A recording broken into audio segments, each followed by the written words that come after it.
राजेंद्र भैया।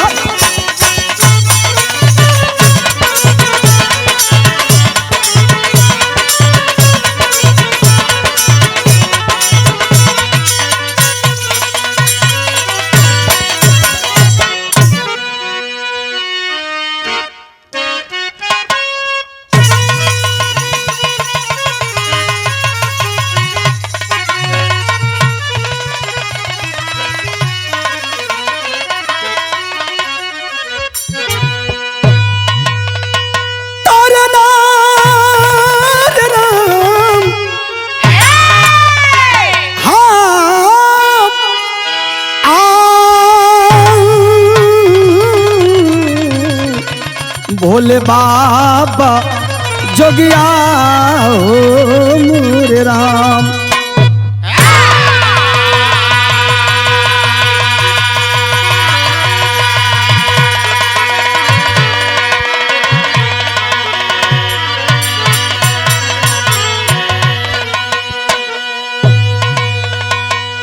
अच्छा बाबू, भोजपुरी लोक संगीत बिरहा के सुने वाले भैया बाबू चाचा दादा लोग जैसन कि आप लोगन जाने ला, हम भोजपुरी बिरहा लोक गायक बागी प्रवीण यादव अपने पूरी पार्टी के साथ आप लोगन के बीच में हमेशा कुछ न कुछ नया लेके आवे का प्रयास करीला।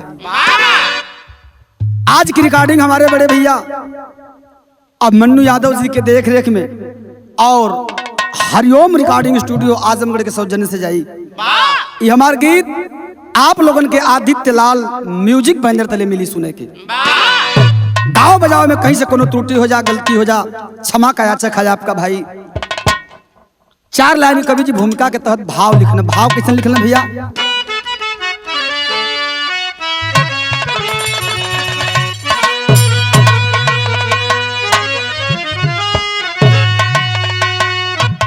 विश्वविख्यात पावन देवरिया की मिट्टी, धरोहर है देवों का ग्रंथों ने गाया। अरे विचलित हुए धर्म से आज मानो, पाप के कुंड में खुद को गोता लगाया। चीखती रूह अवनी भी थर्रा गई, नैतिकता बिलखती पतन हो गया। राम निवास छाई है विडंबना, मेरे मौला जहां बीच कहाँ खो गया।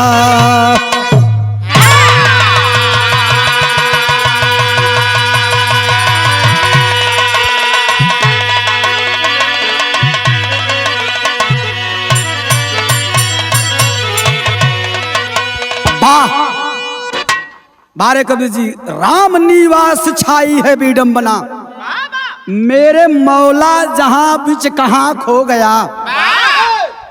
मास्टर साहब एक लाइन कव्वाली का संकेत, संकेत ना ही पूरे समाज बदे, आज के जनरेशन बदे। जौन बात आज चर्चा का विषय बना है देवरिया कांड। मोबाइल खोलते ही जैसे ही आप YouTube को टच कर रहे हैं, फेसबुक को टच कर रहे हैं, गूगल को टच कर रहे हैं, सामने आप लोगों को भयावह 2 अक्टूबर की दिन का जो हादसा हुआ, ये बाबू कलेजे को झकझोर दे रहा है। ये समाज बदे कवि जी लिखना का लिखना भाव है भैया।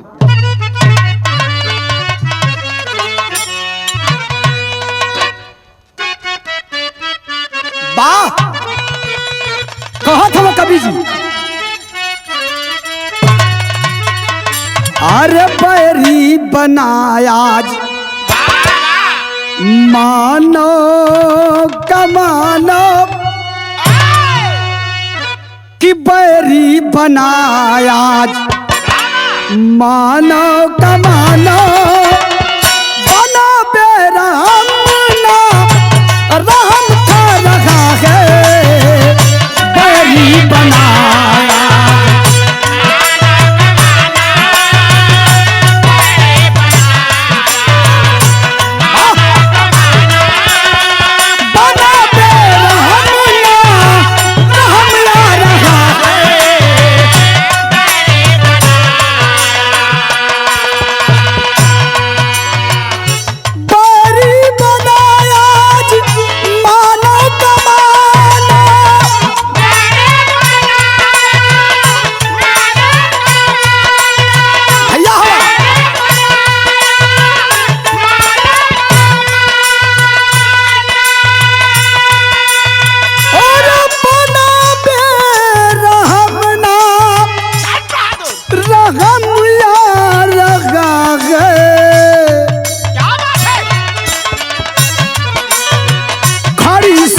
सभ्यता नीर,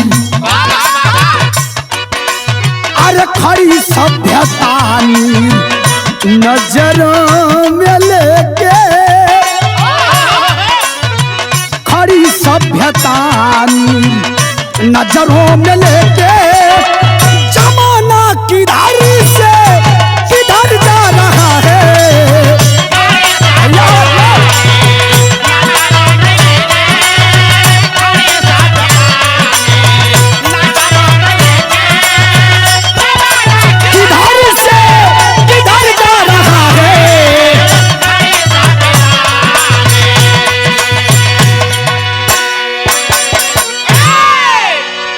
कभी की कलम सवाल करते आखिरकार, थोड़ी सी जमीन को लेकर के बाबू हम बताइला न कोई लेके कुछ आयल न लेके जाई।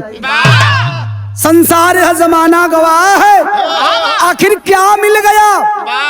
एक एक परिवार से 5 लोगों की हत्या होती है। किसी परिवार का चहेता नेता, किसी क्षेत्र का चहेता व्यक्ति इस दुनिया से विदा हो जाता है। आखिरकार क्या मिल गया। हमारे विराह का शुरुआत होती है, बस दिमाग में आप लोगों सुनने वाले भैया बाबू चाचा दादा लोग देवरिया कांड के दिमाग में रख लिया। एक लाइन तरज लाइन में रुक गया।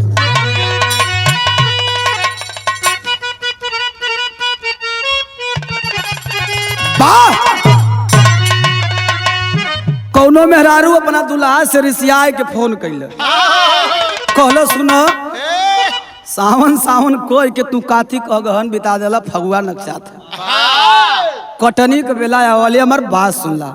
दुल्हिया क्रोध में कहल सुरेंद्र भैया का कहे,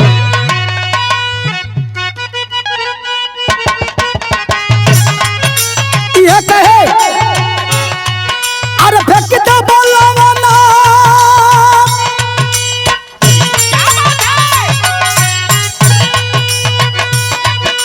फेंक दे बलवाना फोड़ दब चूल्ही,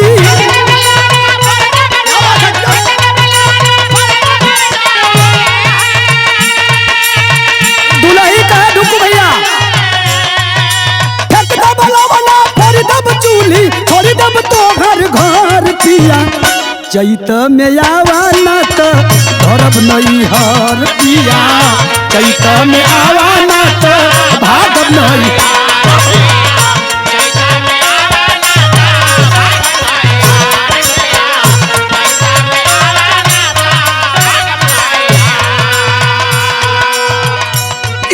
गीत का लाइन रहे भैया, हम विराह की ओर लेके चलत हई।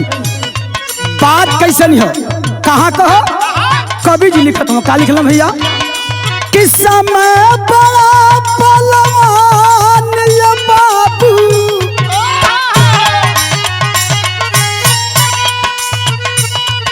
कि समय बड़ा बलवान जगत से हारा सकल जहान।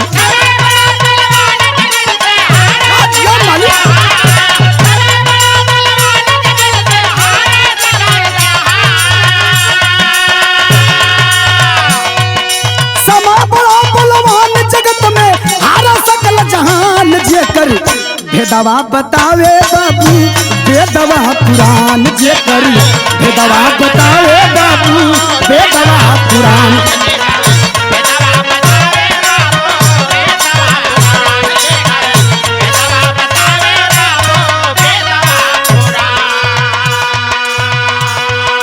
विराह गीत संगीत के सुने वाले भैया बाबू आप लोगों से ज्यादा बतावे जरूरत नहीं है।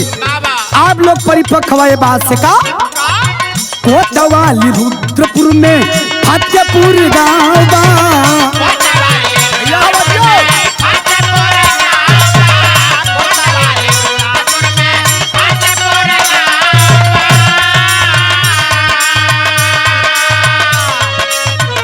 टोला तमाम बसा जहाँ बड़ा नाव बा, टोला तमाम बसा जहाँ बड़ा नाव बा।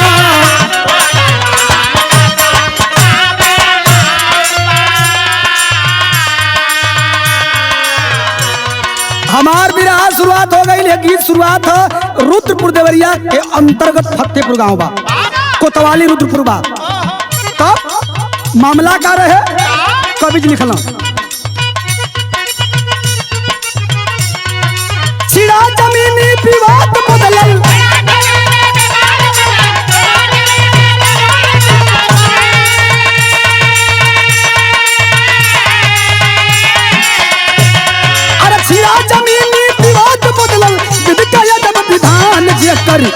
भेदवा बतावे बाबू बेदवा पुराण जेकर।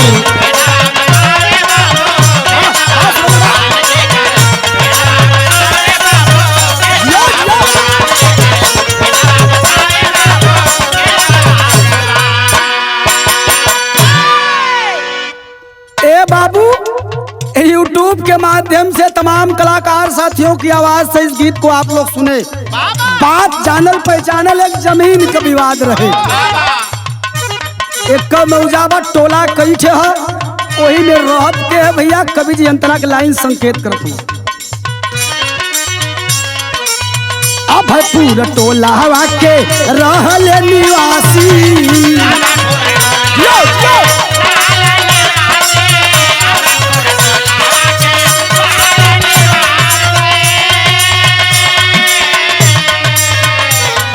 अरे अब है पूरा टोलवा के रहले निवासी। कौन? सत्य प्रकाश दुबे थे वही के बासी। सत्य प्रकाश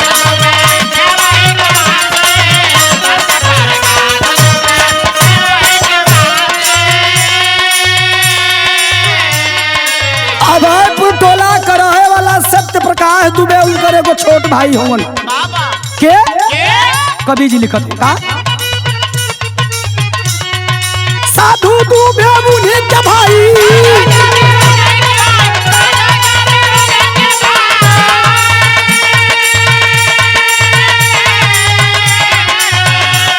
अरे साधु दुबे मुनि के भाई सज्जन रहे महान जेकर।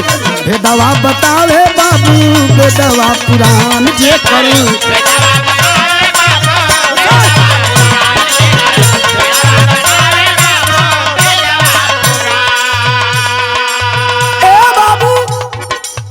बाल बच्चों को लेकर के सत्य प्रकाश दुबे हंसी खुशी अपना जीवन यापन कर रहे हैं। लेकिन वही सत्य प्रकाश का छोट भाई हम साधु दुबे, जिनका पास न बीबी है न बसवा हुआ, आपस में दूरी बनल। दूरी जब बनल कौने बात के लेके कवि जी लिखना का हो।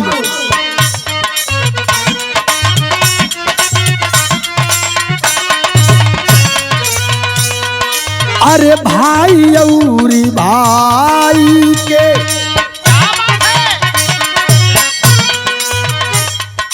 कि भाई और भाई के भइल बंटवारा।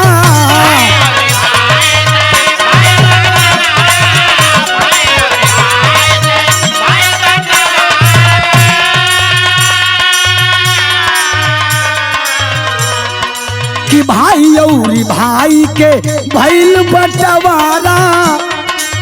रही के अकेल साधु करेला गुजारा। रही के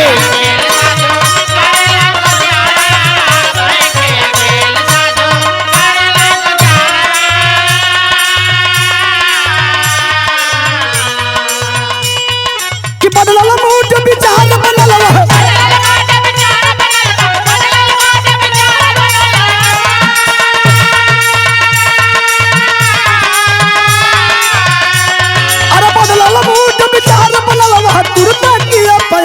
जेकर भेदवा बतावे बाबू बेदवा पुराण जेकर।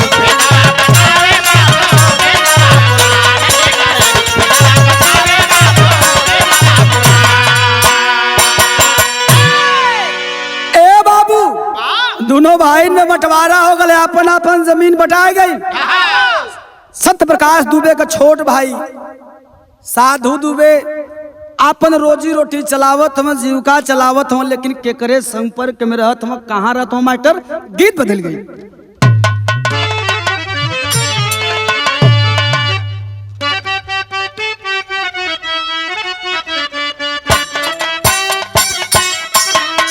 गीत तो बड़ी पुराने ढुक्कू भैया, लेकिन हम जान लग कबो पुराने ना हो।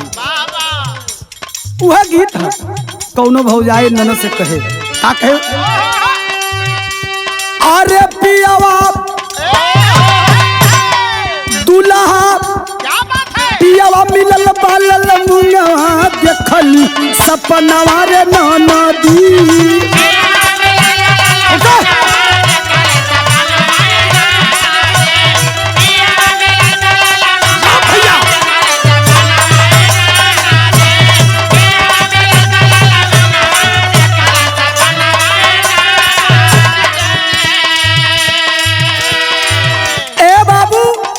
कवि जी लिखत हुआ विरह में इंसान सब कुछ जानता है, लेकिन आओ वाली कौन घड़ी कब का कह दे एक कोई नहीं जानेला। कवि जी लिखना का अरे मिटे नहीं विधि के लेखनिया,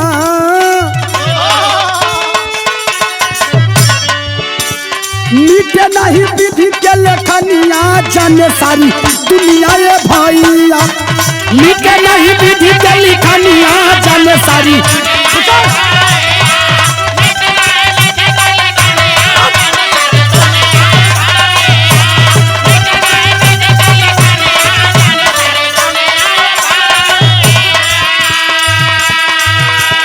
सत्य प्रकाश दुबे के पड़ोसवा में के बगल में एक टोला बा।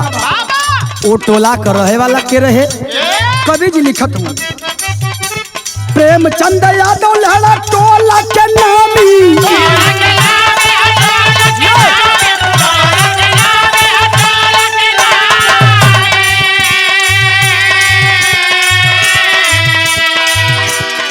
प्रेमचंद यादव लहरा टोला के नामी, भूतपूर्व जिला पंचायत सरनामी।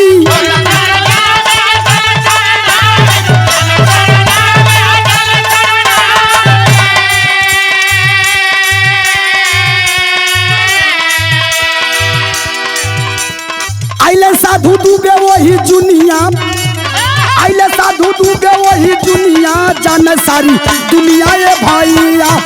आइले साधु दुबे वही जुनिया, जाने सारी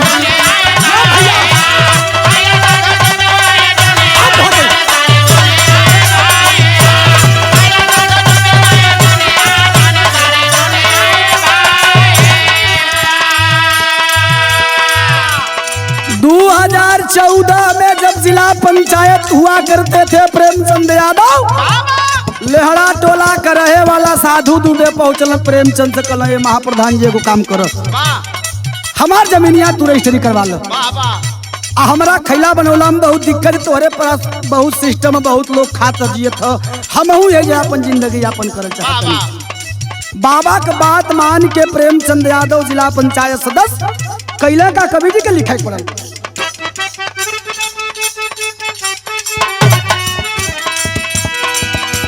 अरे अपन जमीन उनके नामे करवाए,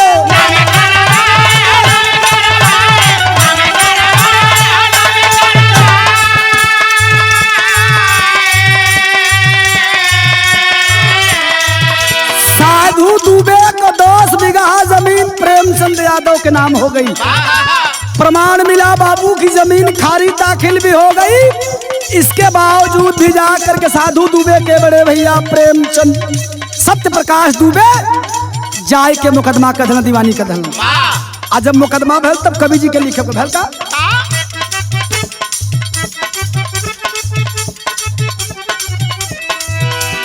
सत्य प्रकाश जी मुकदमा चलाए,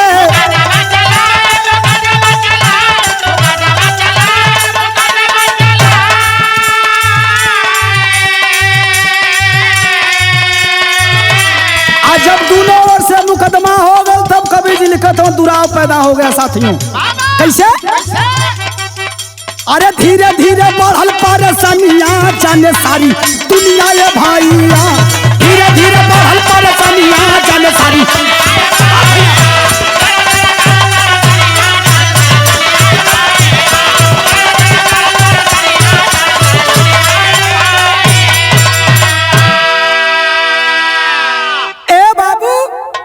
जमीन पर जब मुकदमा हो गया दोनों पक्ष में दुराव हो गया। आज जब दुराव भले बाबू धीरे धीरे धीरे धीरे समय गुजरता गया। आज उस समय कौन आयल 2023 2 अक्टूबर आयल तो कवि जी के बिरहा में लिखा मास्टर गीत बदल गई।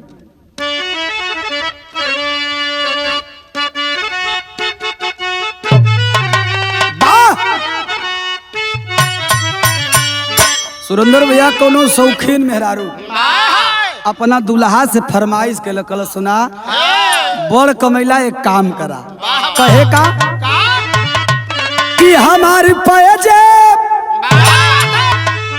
अरे हमारे पैजे पर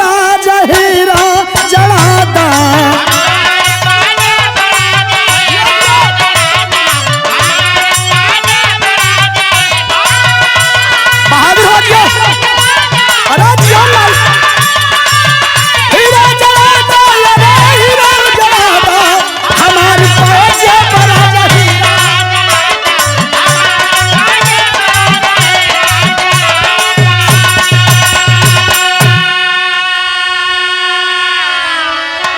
ए बाबू 1 अक्टूबर सन 2023 के दिन साँझ के बेरा सोचत हम प्रेमचंद यादव पूर्व जिला पंचायत सदस्य की काल चलब खेते देखब का सिस्टम है तब ओकर जोताई बुआई हुई इस साँझ के सोचल कवि जी लिखत हम का कि बीतल रतिया अरे बीतल रतिया भइल भोर का पहरिया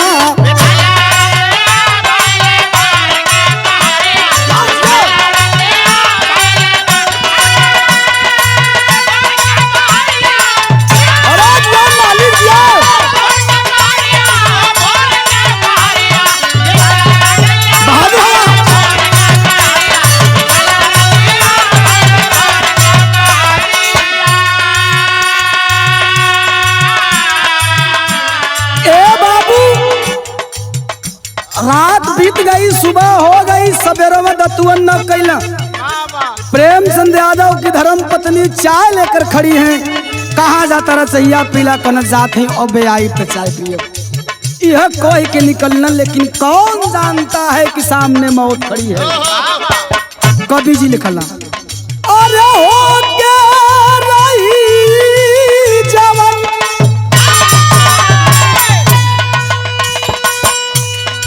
हो के रही जवन लिखाई लवन हरिया बीतल रतिया भइली भोर का पहरिया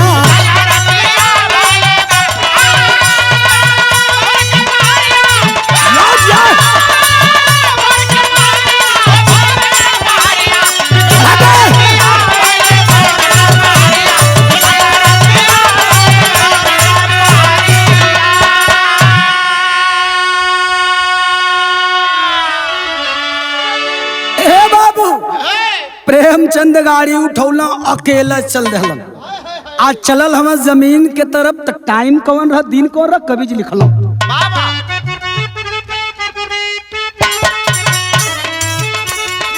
अरे 2 अक्टूबर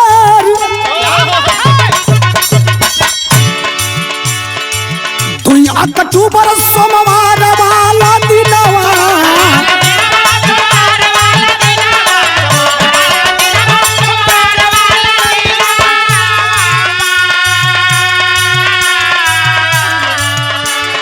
कि 2 अक्टूबर सोमवार वाला दिन यादव जी घुमा गई खेत वही छनवा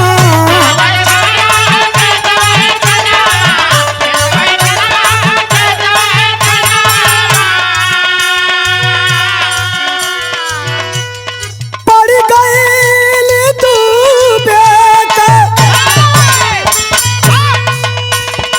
पड़ गई डूबे तब तक नजरिया बीतल रतिया भइल भोर का पहरिया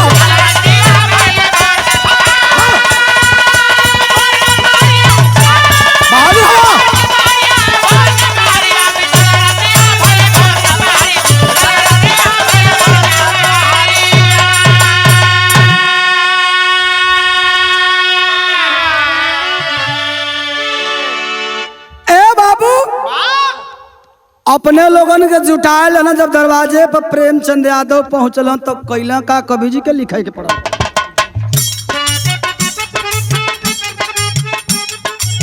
सखियन के साथ डूबे कैला पयनवा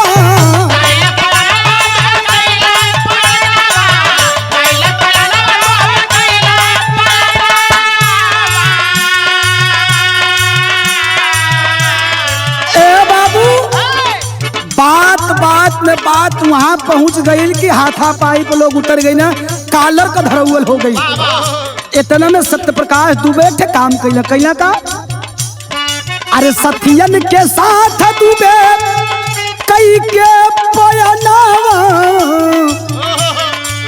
मारी मारी इटवा से लिहलन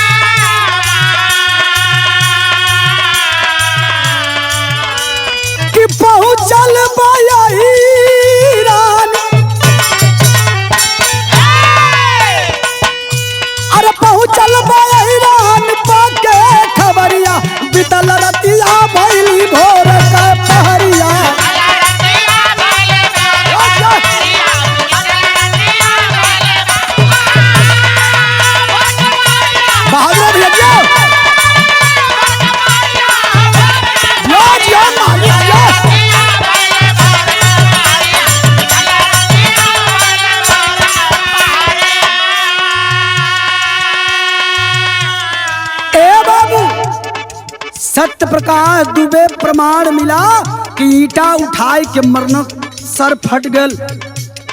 खून का धारा सौर से चला लगल प्रेमचंद यादव के। आज जगह पे गिरे बाबू और अंतिम सांस ले लिए।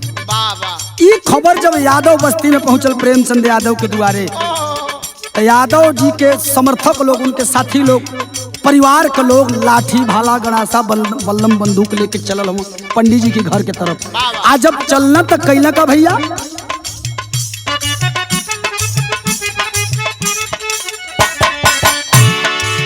तोड़ी दरवाजा घूसे घरवा में जाई।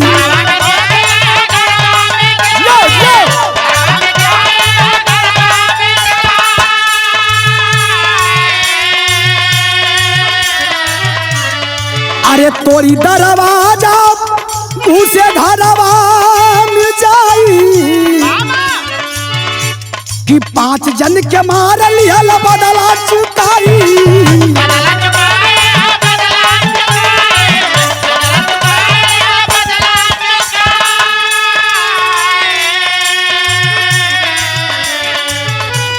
कि पुलिस प्रशासन आइल, पुलिस प्रशासन आइल अधिकारिया पीतल रतिया भइल भोर का पहरिया।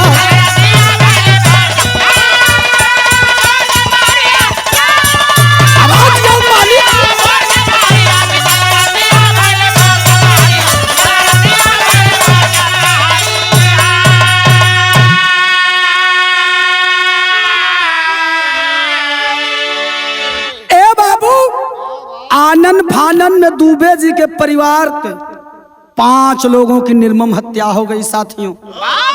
जौना में ये बाबू 3 बच्चे और बच्चियां थी। क्या मिल गया आपको? आखिरकार क्या करना चाहते हैं आप लोग? अभी भी वो आग थमने को नहीं है बाबू। तब तक पटना देहात में आया ऐसा ही मामला।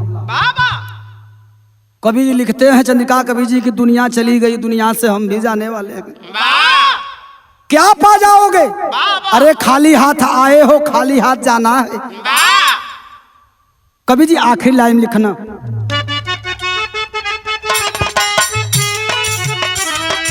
लेकिन आए दिन यूट्यूबर साथियों के द्वारा देखने को मिल रहा है, सुनने को पढ़ने को मिल रहा है, तमाम तरह की अफवाहें फैला रहे हैं।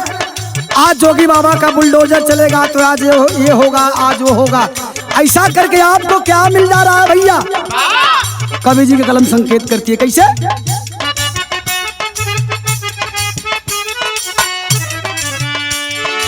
यूट्यूबर भाई दिमाग तनी लगावा,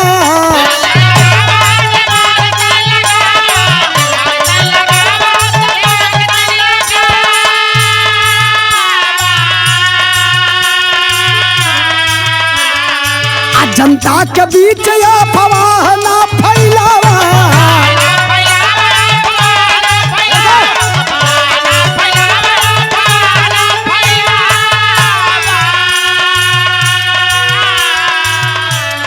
कि यूट्यूबर भाई दिमाग तनी लगावा, अफवाह जनता के बीच ना फैलावा। प्रवीण राम निवास के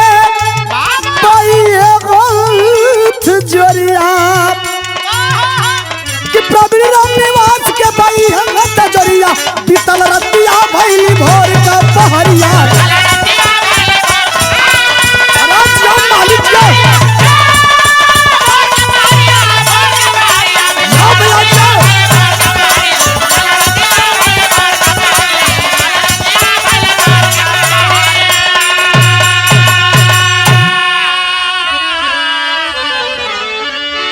बहुत बहुत धन्यवाद साथियों।